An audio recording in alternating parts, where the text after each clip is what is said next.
Hello students, welcome to the channel. In this video, we do the fifth and final passage of the reading section of the April 2021 SAT. I have already uploaded videos on the other four passages and on the writing and math sections, so make sure to check them out. This is a paired science passage, so let's begin. Passage 1 is adapted from Joseph Castro, How the Mars Moon Phobos Got Its Grooves. That's the first one. Passage 2 is adapted from Elizabeth Zubritsky, Mars, Moon, Phobos is slowly falling apart.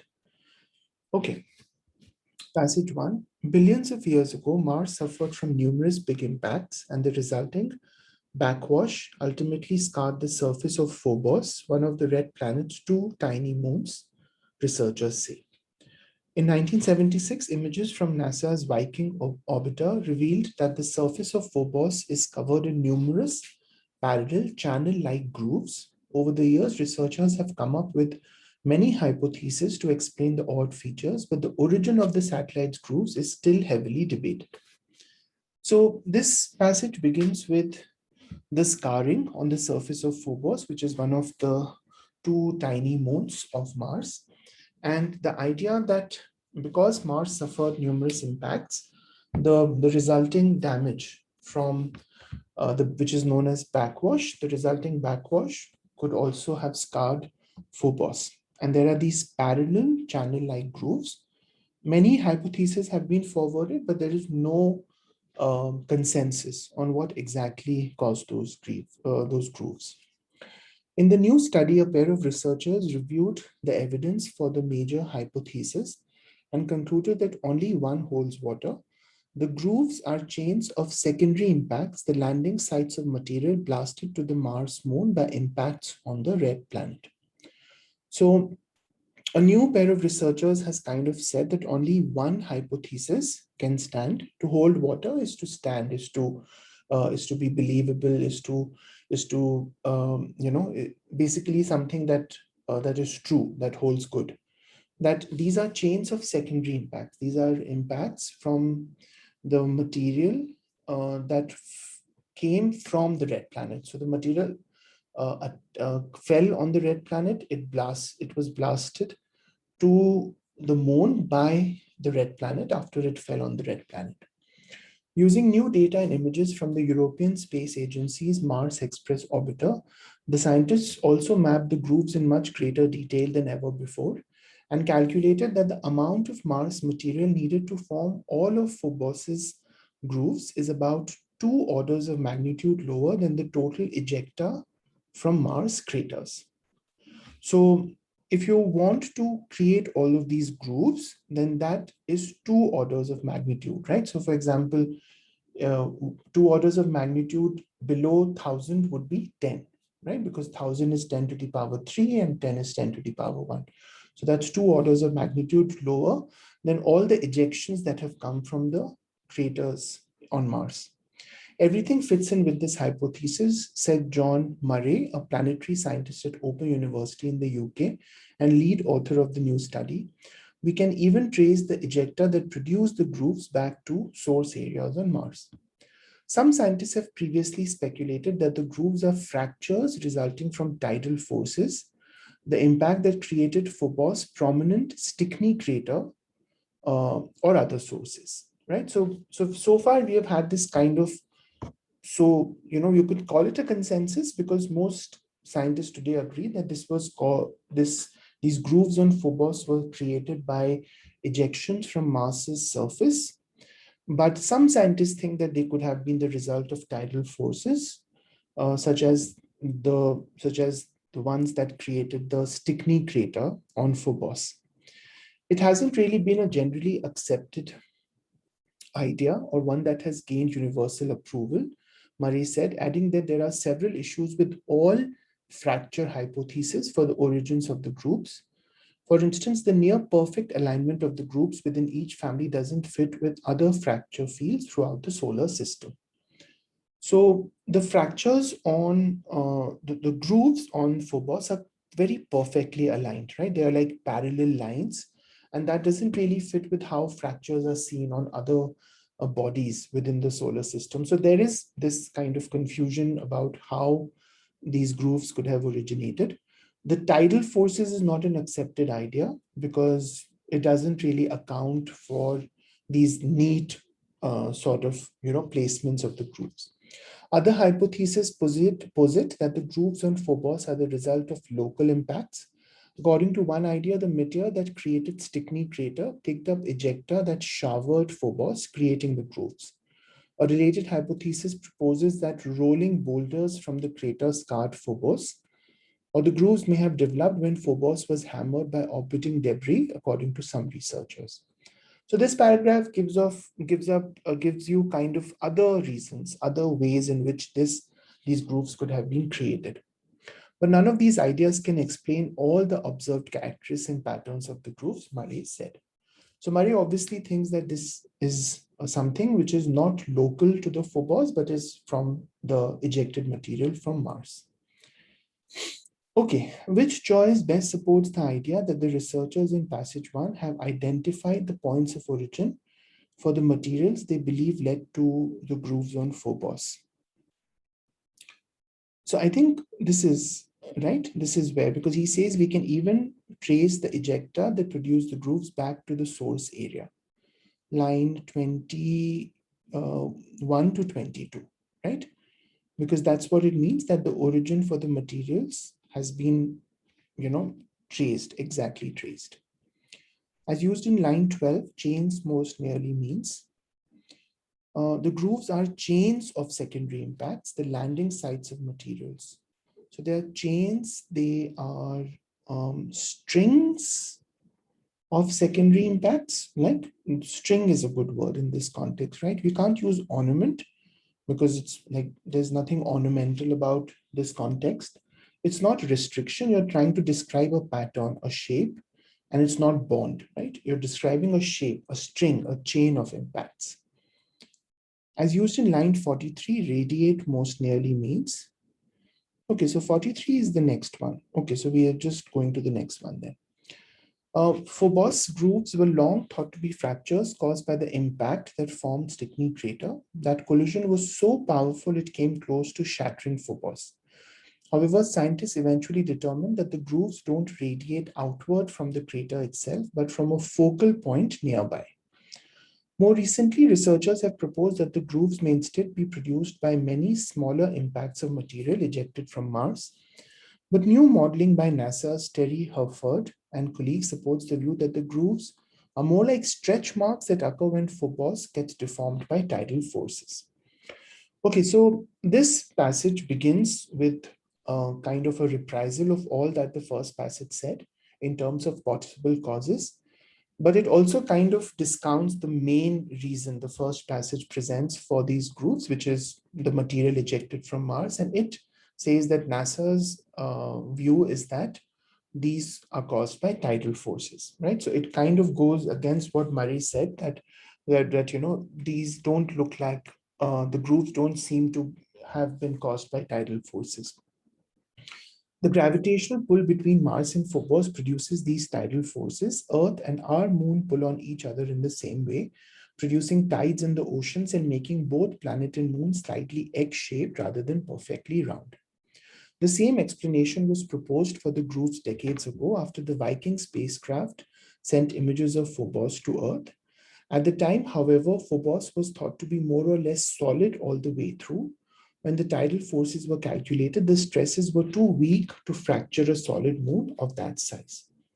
So the passage brings up the idea that this tidal forces theory is not new. It was proposed before, but at that time, it wasn't a reliable theory or a plausible theory because Phobos was more or less solid. So, so it could not, the fact that tidal forces would have affected its shape the way it has affected the shape of our moon, that wasn't observed when Phobos was studied. So the tidal forces theory was discounted at the time. The recent thinking, however, is that the interior of Phobos could be a rubber pile, barely holding together, surrounded by a layer of powdery regolith about 330 feet thick. Yeah. 330 feet thick. An interior like this can distort easily because it has very little strength and forces the outer layer to readjust. The researchers think the outer layer of Phobos behaves elastically and builds stress, but it's weak enough that these stresses can cause it to fail. All of this means the tidal forces acting on Phobos can produce more than enough stress to fracture the surface. Stretch fractures predicted by this model line up very well with the grooves seen in images of Phobos. This explanation also fits with the observation that some grooves are younger than others, which would be the case if the process that creates them is ongoing. Okay, so these last three paragraphs kind of explain how tidal forces could create these grooves. It says that the interior of Phobos is kind of like a rubber pile. It's very weak, it's very unstable, and so it creates these stresses that rise to the surface, and those stresses are strong enough to create these fractures. And then it also presents a really strong endorsement of this tidal forces theory that some grooves appear to be younger than the others, which would be true if it's a process that is continuing, right? And that kind of weakens Murray's hypothesis that this was created by ejections from the Mars, because then the grooves would be of the same age. Okay, so we had done the two questions from the first passage. 45, as used in line 43, radiate most nearly means the grooves don't radiate outward from the crater itself, but from a focal point nearby. The grooves don't radiate outward from the crater itself, but from a focal. Okay, so they don't extend, I would say, right? Because you're trying to say that if there was an impact that created the Stickney crater, then if the grooves were a result of that impact, then they should kind of radiate or extend or appear to come from that crater, right? But that is not true for Phobos's grooves. So it's not about scattering or yielding outward, right? It's about extending or appearing to come from that crater's sea. According to Herford in passage 2, the gravitational pull between Mars and Phobos was, so yeah, it produces these tidal forces, right? It's about, yeah, sufficient to produce tidal forces that crack the surface of Phobos. Underestimated initially because Phobos was thought to be smaller than it really is. Altered when Phobos endured a powerful impact that damaged its surface, and overlooked by scientists who believed Phobos had an interior layer of powdery regolith. So it's clearly A, right? Because even though it was earlier thought that Phobos was solid throughout, it has been now shown that it has a powdery regolith, right? So it is, these gravitational pull will produce tidal forces that crack the surface of Phobos. So B is not correct because the size of Phobos was not in question. It was more to do with the density, whether it was solid or not. And the overlooking is not true because this is something that has been proved to play a role in the instability, the stresses on the surface, right? The primary function of the sentence in lines 51 to 53 is Earth and our moon pull on each other in the same way, producing tides in the ocean. So this is kind of, trying to provide a familiar example. So this is a familiar example, right? Not that Superman and mice thing, right? Suggest a controversy about tidal forces, question an underlying assumption about tidal forces, note an important distinction, describe a situation analogous to one found on Phobos. So it's very clearly D because this is a similarity with Earth and its moon. Okay, based on passage 2, which finding most strongly suggests that the grooves on Phobos are unlikely to have formed in a single event? So that has to do with the age of the craters, right? It's not as images of the various types of grooves on an egg-shaped Phobos. Details suggesting that the grooves on the Phobos are different ages, right? So if they are different ages, then obviously they could not have formed in a single event. recent information about the interior composition of Phobos, and revised calculations of the tidal forces. So none of those make sense, because if the idea of them having formed in a single event is questioned by the idea that they are different ages. So that's B. Okay, which choice best describes the relationship between the two passages? So before we answer this, let's quickly articulate. The first passage gives material from Mars, material ejecting from Mars as the source of the grooves, and the second gives tidal forces as the reason these grooves are formed. So passage 2 suggests an application for an idea advanced in passage 1. Passage 2 endorses a hypothesis dismissed in passage 1. Passage 2 corroborates the conclusion put forth in passage 1. Passage 2 challenges data that are presented in passage 1. So it's B, right? Because the hypothesis that was dismissed in passage 1 was the tidal forces hypothesis, which passage 2 endorses. It does not corroborate, it does not support the conclusion of the first passage, it does not challenge the data of the first passage, and there is no application to the idea, right? So it's B. Both passages indicate that Stickney crater formed when a secondary impact from Mars scarred Phobos' surface. Phobos was struck by an object with substantial force. So the second guy definitely says it was a comet, right? Yeah, the Stickney crater. And what is the first person saying about the Stickney crater?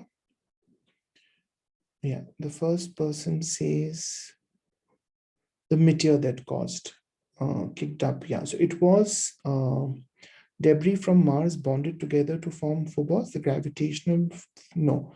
So Stickney crater was basically when Phobos was struck by an object with substantial force. Yeah, because it says the meteor that created Stickney crater. So that is definitely true.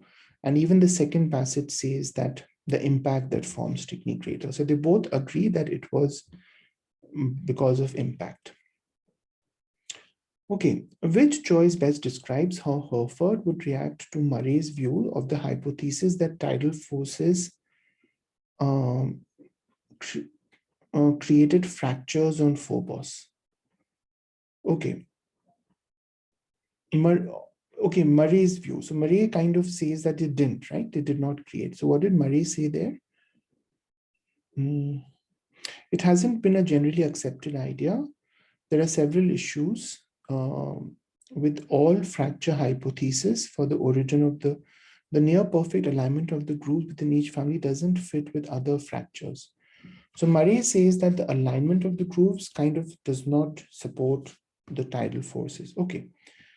And what would Herford are pointing out that the dismissal of the fracture hypothesis and based on an understanding that is likely inaccurate, by noting that the images of an X-shaped Phobos sent from the Viking spacecraft are consistent with the early model of the fracture hypothesis, by suggesting that numerous big impacts on Mars are unlikely to have produced sufficient ejecta, by indicating that the grooves on Phobos do not appear to have been originally generated. Okay, I think it's A, but let's look at the evidence, 41 to 44. The collision was so powerful, however, scientists eventually, right, so that anyway is to do with the Stickney crater, right? So this is not relevant, I think. We have to look at tidal forces. 50 to 51, the gravitational pull produces these tidal forces.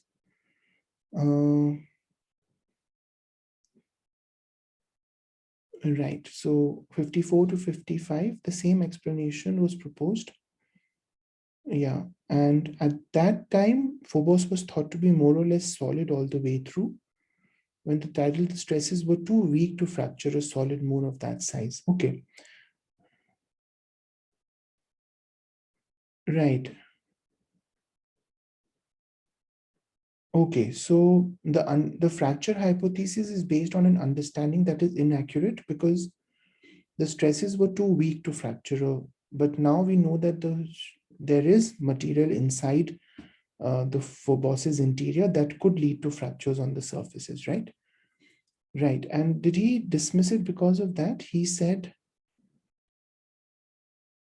near perfect alignment of the grooves. Okay. Yeah, so I think it's A, because it's not that. Um, yeah, B is not correct, because the early model for the fracture hypothesis has changed, because those internal forces are found to be strong enough to create stresses on the surface. Right. So I'll go with D for 52, which talks about, yeah. Okay. So that was the final passage. Let's grade this. Let's start from 43. Okay.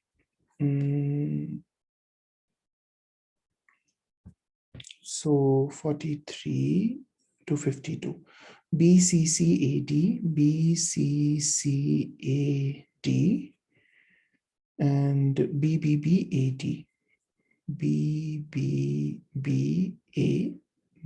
Okay, all correct on this one.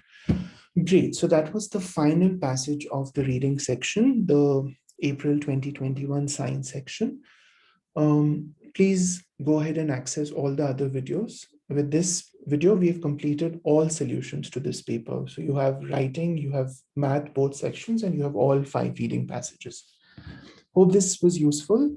Let me know in the comment section what other videos you'd like me to upload.